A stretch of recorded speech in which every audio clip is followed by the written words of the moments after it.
విఘ్నేశ్వరుణ్ణి పొద్దున్నే ఒక్కసారి చూసి నమస్కారం చేస్తే చాలు. అది లోకంలో ఎక్కడా లేని విశేషం. ఒక్కసారి ఆయన ముఖం వంక చూసి నమస్కారం చేసి 16 నామములు ఉన్న శ్లోకం చెప్పి బయటికి వెడితే చాలు, విజయం సిద్ధిస్తుంది అని. రెండవది ఆయన యొక్క అపారమైన కరుణ.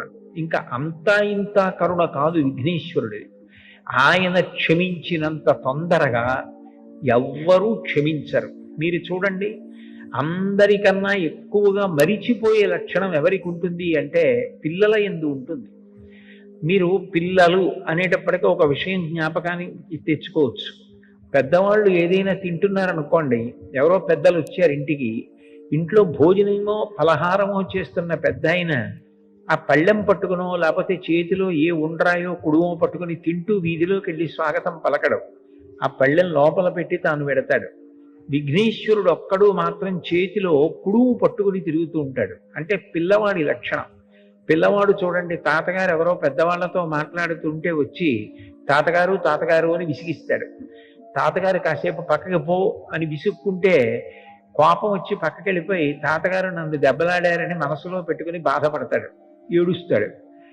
వాళ్ళు వెళ్ళిపోగానే తాతగారు పిలిచి ఇవరే ఇదిగో ఈ పండు తిను అంటే మళ్ళీ పరిగెత్తుకుంటూ వచ్చేసి తాత తాత తాత అంటూ ఒళ్ళోకి ఎక్కి కూర్చుని తాతతో కబుర్లు చెప్తాడు.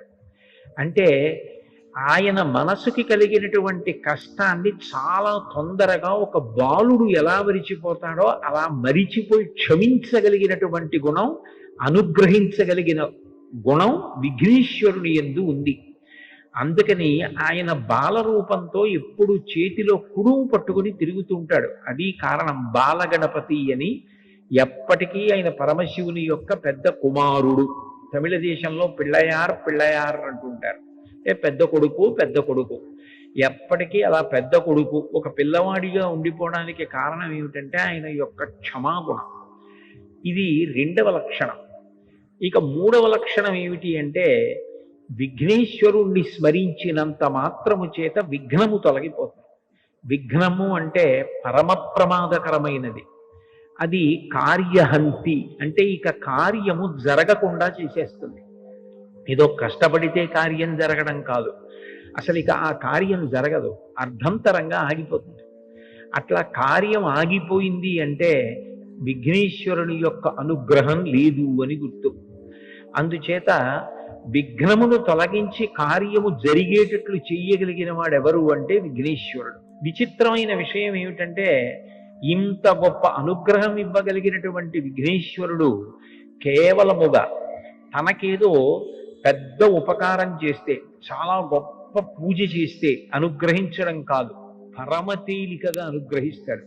ఎంత తేలికగా అనుగ్రహిస్తాడు అంటే 4 గరికపోచలు తీసుకొచ్చి ఆయన పాదముల మీద సమర్పించినంత మాత్రం చేత ఆయన ప్రసన్నుడైపోతాడు.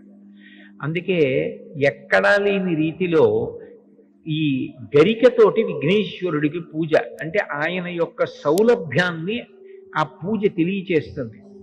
అటువంటి విఘ్నేశ్వరుడి పూజ మీరు గమనిస్తే మీకు ఒక విచిత్రం కనపడుతుంది. శ్రీరామ నవమి ఉందనుకోండి, చైత్రమాసంలో శుక్లపక్షంలో వచ్చే నవమి శ్రీరామ నవమి. కృష్ణాష్టమి ఉందనుకోండి, శ్రావణ మాసంలో కృష్ణపక్షంలో అష్టమి నాడు వచ్చేటటువంటిది కృష్ణాష్టమి. మాస శివరాత్రి ఉందనుకోండి, ప్రతి నెల కృష్ణపక్షంలో వచ్చే చతుర్దశి మాస శివరాత్రి. శుక్లపక్షంలోనైనా వస్తుంది, కృష్ణపక్షంలోనైనా వస్తుంది. పౌర్ణమి అమ్మవారికి అత్యంత పూజకి యోగ్యమైనటువంటి తిథి, అది నెలలో ఒక్కమారు వస్తుంది. కానీ విఘ్నేశ్వరుడికి సంబంధించినటువంటి పూజ శుక్లపక్షంలోనూ కృష్ణపక్షంలోనూ 2 సార్లు వస్తుంది. శుక్లపక్షంలో వచ్చేటటువంటి 4వ తిథి ఏదైతే ఉందో ఆ చతుర్థి విఘ్నేశ్వరుడి యొక్క పూజకి ఉద్దేశింపబడింది. వరసిద్ధి వినాయక వ్రతకల్పము అని భాద్రపద మాసంలో శుక్లపక్షంలో చతుర్థి తిథి నాడు చేస్తారు. మళ్ళీ సంకటహర చతుర్థి అని కృష్ణపక్షంలో వచ్చేటటువంటి చతుర్థి అంటే 4వ తిథి నాడు చేస్తారు. విచిత్రం ఏమిటంటే శుక్లపక్షంలో వచ్చే 4వ తిథి నాడు విఘ్నేశ్వరుడికి వ్రతం, కృష్ణపక్షంలో వచ్చేటటువంటి 4వ తిథి నాడు కూడా విఘ్నేశ్వరుడికి వ్రతం. ఈ రెండూ కూడా విఘ్నేశ్వర సంబంధమైన వ్రతాలే. ఇంకా విచిత్రమైన విషయం ఏమిటంటే ఈ 2 వ్రతాలని నిర్ణయించినటువంటి వాడు కూడా విఘ్నేశ్వరుడే. ఇవి ఇట్లా జరగాలి, ఈ కల్పం ఇట్లా ఉండాలి, ఇటువంటి కథ చెప్పుకోవాలి అని దానికి నిర్ణయం చేసినటువంటి వాడు కూడా విఘ్నేశ్వరుడే.